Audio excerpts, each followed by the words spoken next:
જલદાસ Gujarati doctor સાહેબ કઈ જગ્યાને શું કારણે આવી પડ્યું? આ પોલીસ કમિશનરની ઓફિસ છે અને અહીંયા સમીમ અંસારી ઉચ્ચ અધિકારી પાસે તપાસની માંગની અરજી માટે આવ્યા છે. અહીંયા એટલે શાની તપાસ કરવા માટે? પોલીસે ગેરકાયદેસર રીતે દુકાનને સીલ મારી, તાળું મારી, ચાવી પોતાના ગજવામાં રાખીને છેલ્લા 5 દિવસથી ગોલ ગોલ જવાબ આપે છે. ઘડીકમાં એવું કહે છે કે હું તપાસમાં છું, હું બંદોબસ્તમાં છું, પછી કહે છે કે હું નવસારી આવી ગઈ, પછી કહે છે કે પોસ્ટમોર્ટમનો રિપોર્ટ બાકી છે. હવે 5 દિવસ થઈ ગયા, પોસ્ટમોર્ટમનો રિપોર્ટ નથી આવ્યો.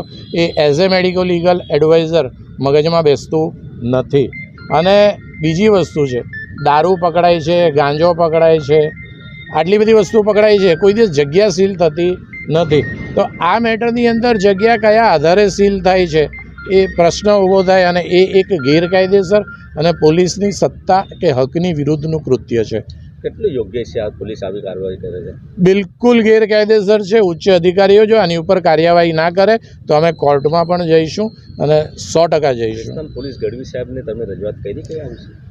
અમે અમારા બીજા સૂત્રો દ્વારા બેસ્તાનમાં જે પીઆઈ છે અથવા તો જે તપાસ અધિકારી છે એ સતત સંપર્કમાં છે, પણ એ લોકો અમારી સામે આવતા નથી, ગોલ જવાબો આપી રહ્યા છે. કેવી રજૂઆત કરવા આવ્યા છે કમિશનર સાહેબને? કમિશનર સાહેબને મારે એટલું જ કહેવું છે કે આ રીતે ગેરકાયદેસર કોઈ કૃત્ય પોલીસ ના કરે અને જે કંઈ ગેરકાયદેસર કૃત્ય થયું છે એની અંદર જે કોઈ જવાબદાર હોય એને કાયદેસર કાર્યવાહી કરીને સજા અપાવે. શું પોલીસ શંકાના દાયરામાં લાગે છે?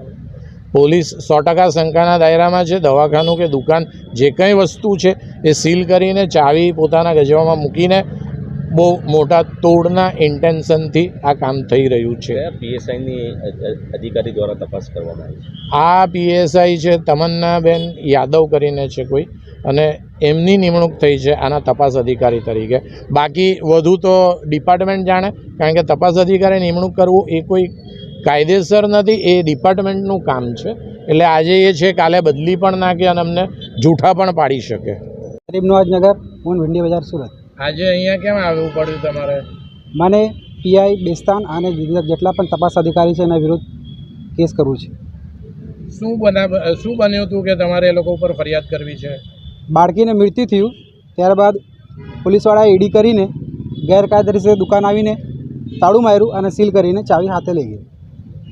શું બનાવ બન્યો હતો કે? આ 15 તારીખની ઘટના છે, 8:30 વાગ્યાની. એક સ્ટેપ ઇન્જરીવાળું પેશન્ટ આવેલું, બાળકી હતી નાનલી. તો એને જ્યારે આવ્યું ત્યારે જોયું તો એની હાલત વધારે ખરાબ હતી. તો મેં કીધું કે ભાઈ તમે 108 બોલાવીને એમ્બ્યુલન્સમાં હોસ્પિટલે લઈ જાઓ. તો પેલો કે પહેલાંથી એમ્બ્યુલન્સને ફોન કરીને રાખેલું. તો મારા દુકાનથી એક સનામિલ જગ્યા છે, 1 કિલોમીટરની દૂરી છે. તો ત્યાં એ લોકોએ રિક્ષા બોલાવ્યું અને રિક્ષા પર બેસાડીને પછી ત્યાં સનામિલ લઈ ગયા અને પછી ત્યાં એમ્બ્યુલન્સમાં મૂકીને સિવિલ હોસ્પિટલ લઈ ગયા. જ્યાં સિવિલ હોસ્પિટલ લઈ ગયા તો ત્યાં પછી તબીબોએ તપાસ કરી અને પછી બાળકીને મૃત જાહેર કરી. તમારું પૈસો શું છે, શું કામ કરો છો? મેં એઝ અ કમ્પાઉન્ડર કામ કરું છું. કઈ તારીખની ઘટના છે ને શું આખો બનાવ? આ ઘટના છે 15/2/2024ની. ટાઈમ હતો 8 સાડા 8 વાગે. પોલીસ માટે શું કાર્યવાહી કરવાની માંગ કરો? મેં એ કહેવા માગું છું કે ઈડી કરીને પોસ્ટમોર્ટમ કરાવ્યું પોલીસવાળાએ, અને પછી મને પહેલાંથી જ અમદાવાદ જવાનું મને પ્રોગ્રામ મેં ફિક્સ કરેલું હતું 3-4 દિવસનું. તો મેં એના માટે 3-4 દિવસે મેં અમદાવાદ નીકળી ગયો. પર મારા ગેરહાજરીમાં બરાબર પોલીસવાળા આવીને દુકાનને તાળા મારી ગયા અને સીલ મારીને ચાવી હાથે લઈને ગયા. જો કે એ બધી પ્રોપર્ટી ને દુકાન જે છે એ મારા પપ્પાની છે. પપ્પાને પણ પોલીસવાળાએ કંઈ લિખિત જાણકારી આપ્યું નહીં. અને પછી જ્યારે મેં મારા સૂત્રોના હવાલેથી જાણ કર્યું ત્યારે પીએસઆઈ મેડમ તમન્ના યાદવ મેડમ છે એને મેં જાણ કરી. તો મેડમે કીધું ગોળ જવાબ આપ્યું. મેડમે કીધું કે ભાઈ બધા પહેલાં એ કીધું કે ભાઈ હમણાં પોસ્ટમોર્ટમ રિપોર્ટ આવ્યું નથી. પછી બીજી વાર પછી ફરીથી કીધું કે હમણાં મેં બંદોબસ્તમાં છું, હમણાં મેં આવવા નહીં. પછી ત્રીજી વાર એમ કીધું. તમે શું ઈચ્છો છો, શું ઈચ્છા માંગો છો, શું કાર્યવાહી કરવા? મેં કહેવા માગું છું કે જો કંઈ ગુનો થાય તો એ ગુનો દાખલ કરીને કાયદેસરની કાર્યવાહી કરે. જો કોઈ મેં નિર્દોષ હોય તો મને નિર્દોષ કરો એમ. શું બેસ્તાન પોલીસની બેદરકારી લાગે છે? આ બેસ્તાન પોલીસને બેદરકારી લાગે છે, કેમ કે એ લોકો ગોળ ગોળ જવાબ આપે છે. મેડમ કહે છે કે પોસ્ટમોર્ટમ રિપોર્ટ આવ્યું નથી, હમણાં મેં બંદોબસ્તમાં છું, બરાબર ને, હમણાં મેં નવસારી જાઉં છું, 3-4 દિવસ પછી આવવા મેં એમ કરીને જવાબ આપે છે.